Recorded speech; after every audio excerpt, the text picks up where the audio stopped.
the Super Channel Heart and Home After Show with special guests Aaron Krako, Melissa Gilbert, Viv Leacock, Sarah Maberly, Kevin Smith, and now the host of the Super Channel Heart and Home After Show, Elliot Wallach. Hi everyone, welcome to the Super Channel Heart and Home After Show. Wow, what a powerful way to end an episode. I'm right there with you guys. Wow. Anyway, Tiffany is on the set with Aaron Krako to talk about how she prepares for such an emotional moment. Let's take a look. Okay, we're to episode 10. It's been a great season so far. This episode, I think, is going to leave people feeling scared. Yes. Right? When you read that this was going to be a storyline for little Jack, how did you feel and how did you prepare for it? Well, I'd read the script. I thought about the stakes of this diagnosis at this year. You know, it's a different thing to think about diabetes today versus diabetes in 1921. So it's a scary time. And I don't want our audience to be left afraid at the end of an episode. That's a terrible feeling. But hopefully it will be short-lived because, you know, we got to find answers. I think Elizabeth is really in a state of panic when she first hears the news. Obviously, her son means the world to her, and she can't bear the idea of losing him, especially after losing his father. So the stakes are high. We have the results from the clinic in Buxton. And I'm so sorry to tell you that little Jack has diabetes.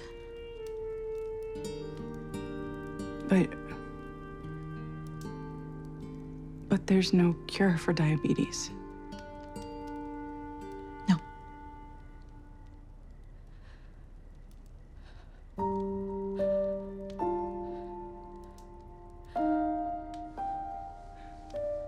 When she gets the official word from Faith, just that realization sets in. How do you prepare for that? Do you do any sort of, how do you draw on, like, where do you get those emotions? I remember in season 4, when you ran, you got the word that Jack was going to leave, Yes. and then you ran and you fell to your knees at the pond. You're really finding a deep place of grief. How do you do that? Oh, I don't know the answer other than to say it's kind of commitment to make believe. Not to make it too simple, I guess, but that's what it is. You for me anyway, I have been playing this character for such a long time, so I feel very connected to who she is. And then I just read the scripts and I try to imagine what that might feel like, and I just commit to it. And sometimes the physicality or the set or the location helps inform that experience, or just looking into the eyes of the person you're acting with. There are so many things that can draw emotion or an emotional response, and it just kind of depends on that particular scenario. Does it make it easier when you have a person across from you that's really giving you something? Oh, yes. Yeah. I should let you finish that sentence. No, I guess, you knew exactly where I was going. Yes. Yeah. I actually remember a scene in season 2, I think it was, where the well was a little dry for me that day. The emotions weren't as readily available. And I was doing a scene with Lori, and she felt that. I think I may have told her that, like, oh, I was probably tired, whatever it was. Maybe I wasn't hydrated. And it was my coverage, so you couldn't see her face. But she acted the heck out of that scene, and her eyes welled up, and she looked like she was about to cry. And you immediately have an empathetic response to that. Yes, you do. And so then those, the waterworks came for me as well, because she was so present and such a generous actor with me. And that was just her doing me a favor, right? But then you have situations where there's that scene that Pascal and I had. Yes. I know what you're talking Oh, about. you do? When she comes over to your house, season 11? Yes. Well, Wow. We're in sync. Anyway, she came over, and there's so much history and trust there that it doesn't take much. You just look in each other's eyes, and the quality of the words that we're saying and the stories we're telling, it's really so much of that work is done for us. So we just have to say the words and look at each other, and the emotions come. I'm not sure if that answered your question. It does. And I love the evolution of since you brought up Rosemary and Pascal, I love the evolution of your relationship and your friendship with Pascal. Mm-hmm. I mean, because you guys are friends now, Yeah. right? Did you hit it off right away? Maybe you probably Of wouldn't tell me if course. you didn't. No, you're right. I probably wouldn't tell Yeah. you, but in this case, we did absolutely hit it off right away. Now, the thing to remember, though, is she came in the last block of season 1, so we didn't have much time together. There wasn't a ton of time to play getting to know you. And, many of her scenes were with Jack or other characters, so I liked who I met and who I knew, and I enjoyed working with her. But I don't think either of us knew that we would become such dear friends to each other. That developed over the years, as did the friendship between Elizabeth and Rosemary. And I suspect she's going to be instrumental in this struggle that's coming up for you, for Elizabeth, Yes. with little Jack. Yes, that friendship is going to be a very important one as Elizabeth navigates this crisis. Well, I'm glad you said what you said. I think it's probably going to make the audience feel a little bit more at ease. Good. It was hard after season 5, moving past that. Yes. I think the show's done a wonderful job of honoring Jack, though, Oh, good. and keeping him alive. Yes. And the medal, just throughout the whole, Mhm. the whole series. It's been good. I'm so glad. Thanks for joining me and talking about episode 10. I was so happy to. One of the great parts about Wind Calls the Heart is how we can experience our own history just through the story. Melissa Gilbert, she's another student of history, and it's not lost on her how much her character would be breaking ground as a woman working as a criminal investigator in the early 1900s. So Georgie is a little bit of a man's role. I don't know if it was ever intended to be a George, but now it's a Georgie. What do you think about this character being in a man's world? Well, it's highly unusual to have a female character playing a role like this at this time, because it really didn't exist. It was very rare that women at this time in evolution, for them to have a job that was predominantly a man's job, particularly with the RCMP and as any kind of investigator.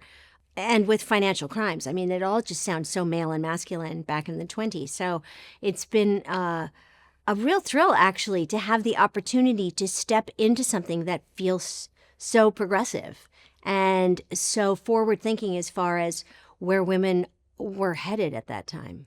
You were telling me off camera how you usually wear your hair down, but they've got it up in this. Do you like it like this? I mean, what do you think about this updo for you? I actually insisted on having my hair put up because it felt slightly more professional. Oh, okay. But there was also something that I wanted to achieve in leaning into my curly hair, which I don't do a ton, was to have that kind of unruly wildness about Georgie, so that there's something else there. She's not just a woman in a man's world. Yeah. She's also a woman who has kind of an interesting, adventurous side, and you can kind of see it in this wild, crazy hair I have. Yeah. And I think we see more of that in this episode, a little bit of a softer side of Georgie.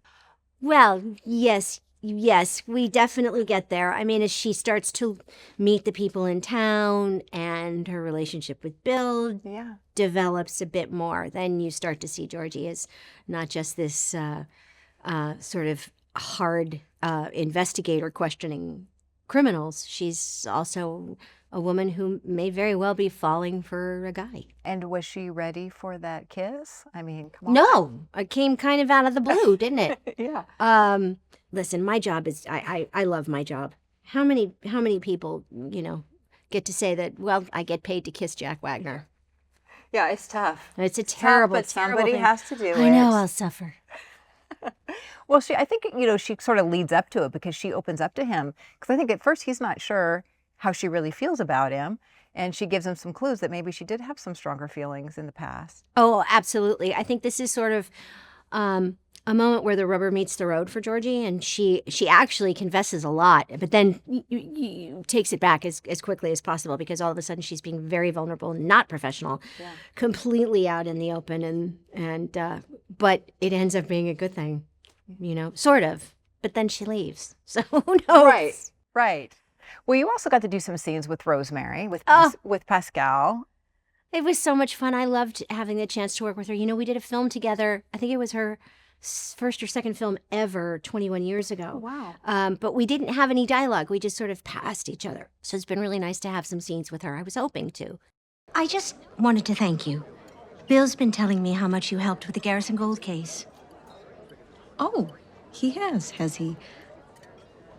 Well, I hope he also told you that everything we did was completely, journalistically, legally, by the book. Mostly. Oh, mostly. How do you think Georgie feels about Rosemary? I mean, Rosemary's been teaming up with Bill. I mean, she's kind of stepping on some toes there. Well, I do think, there's protocol here. And I think Georgie is very, very mindful of how she does her job being a woman in a man's job. She's probably even more stern about the rules and regulations. And so having this whippersnapper around causing trouble is a bit of an issue for her. I don't think she's threatened at all. I mean, I think she would welcome other women. She just wants to be very cautious about having something untoward happen that would jeopardize her job or her ability to perform professionally as a woman in this world. Do you think the fact that Georgie's a woman makes her better at her job? You have to investigate, Sonny, and you're questioning people. You did a little good cop, bad cop with Bill. I think being a woman in this job makes it unexpected, which I think throws the criminals a lot because they're not anticipating being questioned by a woman. I definitely feel like there's more pressure on Georgie to be better at it. But I do like the way my character sort of disarms men when she questions them because it's unexpected. And I have yet to get, to have a scene where there's real pushback, where I'm, being given a hard time for being a woman. Right. Hopefully that'll come. We'll see. I mean, there's so many places to go now. What do you think makes this show so special? It's the heart. It's the heart of the show. It's the groundedness of the storytelling. It's basically just the reinforcement that good is good, Yeah. and that kindness matters, and that love is really all there is, and community and faith and all of the things we had on Little House on the Prairie, all of the things that people crave and desire and see and want in their everyday lives are the values that are shown on this show and the show that I grew up on too. Welcome to our first ever Hope Valley Hazelnut Harvest Festival.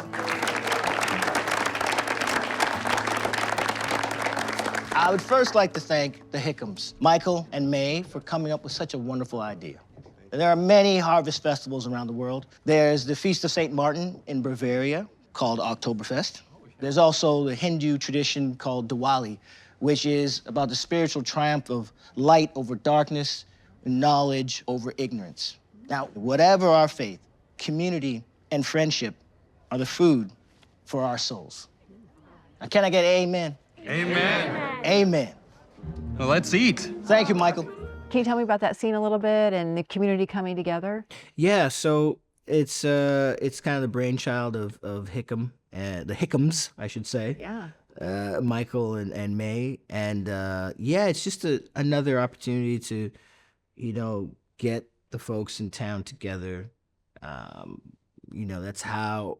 is how Hope Valley gets through anything together, and it's just another nice opportunity for us to do that. And it's the first annual, so we're gonna we'll do this every year. Okay, good. Yeah, it's something to look forward to. Yes. And you get to give us a speech. I do. How do you prepare for something like that when you have a little bit more dialogue? I mean, I don't know if I've asked you this before.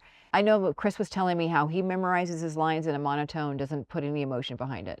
And then he Maybe I've asked you this. I can't remember. No, Yeah. you know, I go straight into performance. No, I go I for me it starts with like I have to break down what I'm saying, and so like in real life when you especially trying to inspire people, you know, or you're trying to say something that's poignant, you know, you're trying to make those points land. So I just go through and look at everything that he's saying, and I try to line it up with an emotion, you know, like why would he say this here, and why would he say this? Because the whole thing about having a monologue, especially, is that, you know, monologue doesn't start from one emotion; it changes throughout, right? So I'm always looking for, okay, what's he feeling here? What's he feeling here? What's he feeling here? Like, why did he say this, and why did he say that? At the end of the day, it's a well-written monologue, and it was really easy to memorize because it's well-written. The things that are tough is it's like you'll read something and know that someone wrote it and they didn't quite maybe read it back. Because it's one thing to write it and it's another thing to say it. Right. Because you have to be behind the words when you say it. You can, not to say when you write it you're not behind the words, but it's a different thing to say it to somebody. So everything that Joseph said in the speech about the Harvest Festival, it's all to connect everybody. So it was that made it simple.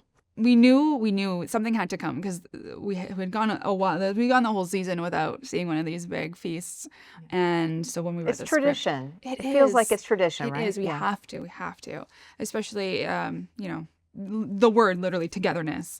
But it's May's. It's a tradition of May's that she introduces when, you know, her and Hickam are baking, and then of course in Hope Valley style, this small little intimate dinner that was just meant to be between them, you know, grows and grows and grows. Molly and or Florence or whoever hears about it. Yeah, I swear there's just tin cans with string just all across. We can't see them, but they're there. Everyone telling everybody, and it just blows up into this big event. And it was fun. We haven't seen the long table in the saloon in a while, and so those things are very, very heavy. So I'm not sure if Set Deck loved it so much, but we brought those in, and we wanted to bring a mixture of the cultures, and you know, it's Thanksgiving and it's the Harvest Festival, and so everyone brings a little bit of themselves, and whether it's the decoration or it's just the baking or the cooking, and then they all sit together and they enjoy it, and it's a beautiful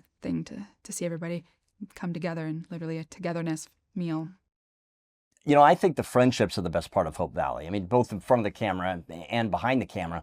But we have no better guide in front of the camera than Kevin Smith to walk us through the challenges of his character, Lee Coulter, as he's trying to struggle with his friend Lucas Bouchard to see the creation of Goldie National Park. Let's take a look. So going into episode 10, looks like the park's not going to happen. The naming of the park may not happen, but then Lucas comes up with this executive order. Yes. How do you think Lee feels about that? Because he's making this decision for his friendship, but it's going to jeopardize maybe his political future. I think essentially that's what friendship is. For real strong friendship, there has to be some sacrifices. Sometimes you just have to suck certain things up, and I think that that's a gesture that means a lot to Lee, and I think that even though and there's a scene where we talk about it, and it's not too much detail, but we do say that this is going to cost you something. And sometimes when you're making amends, you do have to give up a little something in any relationship. Like you and I, having to explain all of my jokes to you, I have to give that up, and I just have to let that go. And you're so gracious about it. I really am. I'm very humble when it comes to you that. Are. Thank you for that. No, she's, I think that it's something that we played the whole season. Like it's really, I think it's more natural when it's that way, instead of just we get upset at one episode and the next episode we've made up and that's it. This is a more natural transition, and I do think that gesture of, you know, saying, listen, because Lee does think that this is kaput, and there is a certain disappointment, and his friend promised him and it didn't happen, and though he understands he meant best, but then when it does go through, or when he says he's going to do this executive order to force it through, I think that means a lot. Stakes get even higher McGinty Yes. comes along and sues him. AJ McGinty, yep. Yeah. But then Lee sort of gets to reciprocate because it turns out he has a role in solving this. Yeah, actually, that's right. Lee gets to pay that back to some degree. He's involved with Bill, and with sort of they catch McGinty in a little crime that they're able to twist to their advantage.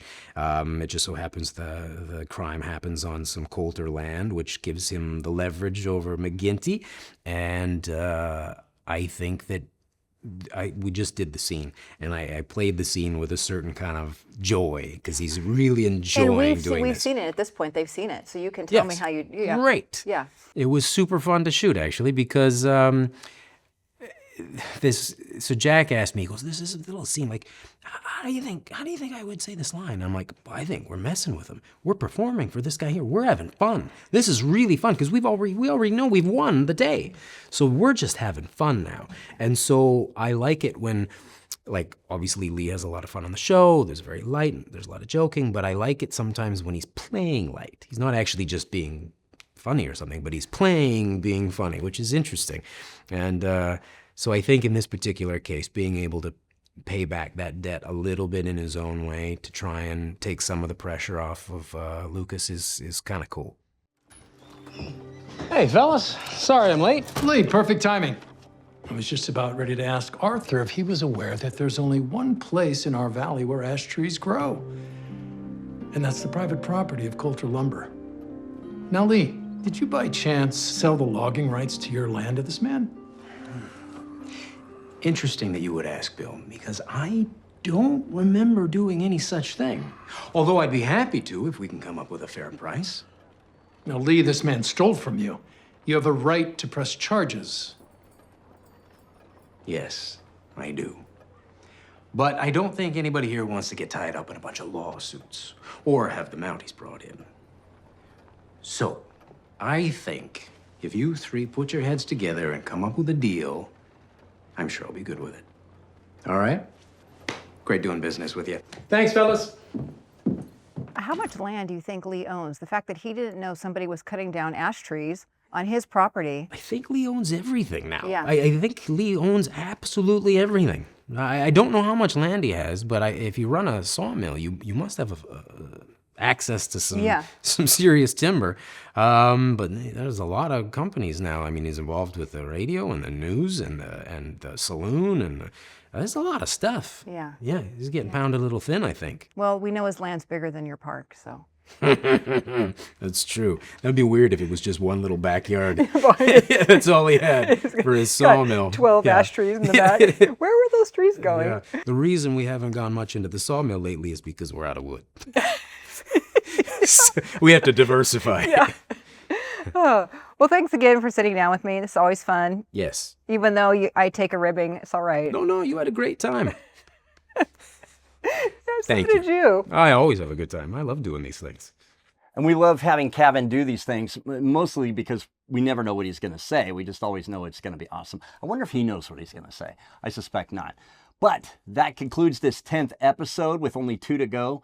I cannot wait to find out what happens. I'm right along there with you guys. But when it does, we'll be right here on the Super Channel Heart and Home After Show. We'll see you next time, everybody.